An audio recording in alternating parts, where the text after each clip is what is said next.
Can you see why some people might be concerned that you have had a nursing license? Yeah, I'm going to end this.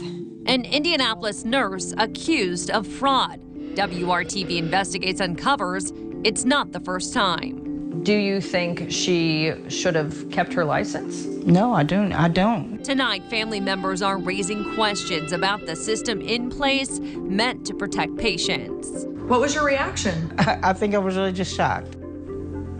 And tonight, our Kara Kenny is digging into what happened and explains why some say the state needs to do more to protect our most vulnerable. I'm Kara Kenny with WRTV. Debbie Armstrong is a licensed nurse of 17 years. Did you take medications meant for patients? No, I did not.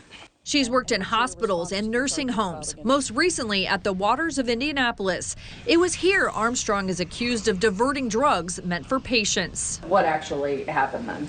I have to investigate this. I have kept my records, so I know what I did and what I didn't do. An investigation by the Indiana Attorney General's office found Armstrong responsible for 19 discrepancies involving controlled substances like oxycodone and hydrocodone. The AG's office lists at least 6 nursing home residents as victims from January 6th through the 17th, including Linda Gallaty. My mom was one of these people that didn't go out to the mailbox without having makeup on. And This is Linda's daughter, Gay Mladenoff. she did suffer with anxiety and depression, so she was taking medications for that, which did help keep her a little calmer. Records show Linda did not receive her anxiety medication on January 9th, 2024. Armstrong noted the pill was dropped, but there was no documentation showing she gave Linda another pill. What was your reaction? I think I was really just shocked. How did you find out about this? From you, Kara. You sent me an email, and that's the first I heard of it because nobody contacted me.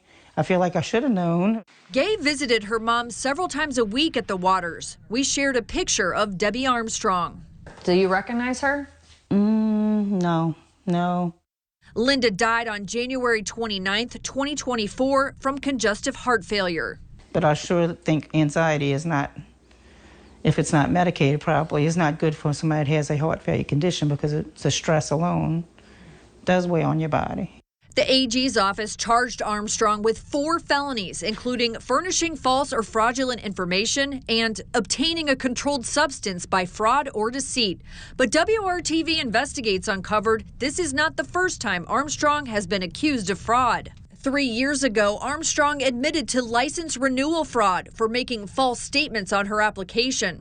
She failed to disclose a 2019 arrest for public intoxication and failed to disclose she was terminated in 2019 from her job at a memory care facility. Any other discussions?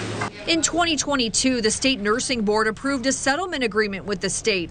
Armstrong paid a $1,000 fine, and the next year, she started working at the Waters. So I had to pay a fine. And that's as easy as it gets. Do you think you should have been allowed to keep your nursing license? Yeah. Do you think she should have kept her license? No, I don't. We found the state nursing board has heard 200 complaints filed by the AG's office since 2024. 27% of those included engaging in fraud to obtain a license. Katie Feely sits in on those meetings. She's the chief executive officer at the Indiana State Nurses Association. Is a $1,000 fine pretty common for renewal fraud? Yes, it is common. Feely says some mistakes on renewal applications are unintentional. As for the issue of diverting drugs, the State Nurses Association recently aired a podcast about how nurses can get help with addiction. They are at high risk because they have access to medications. Feely adds the healthcare industry has numerous measures in place to make sure drugs are not stolen, including electronic scanning and dual signatures. It's much more difficult to get away with. It is difficult. Why is it so important for patients to get the medications that they're prescribed? It's truly a liability issue for the hospital or for the long-term care facility if that patient does not receive the intended medication.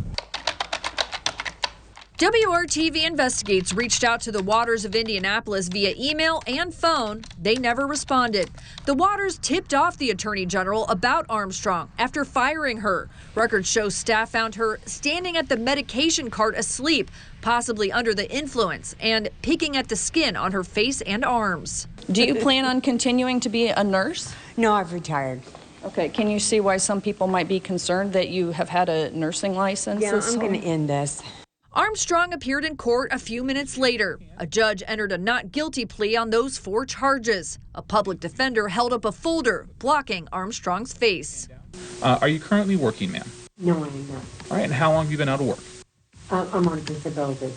Gay is closely watching the case, even though it makes the pain of losing her mom even worse. You know, I'm not a vindictive person, but I feel like justice is justice. She wants the state to do more to protect our most vulnerable. It's very upsetting to think that you would take something from somebody who can't defend themselves or speak up for themselves.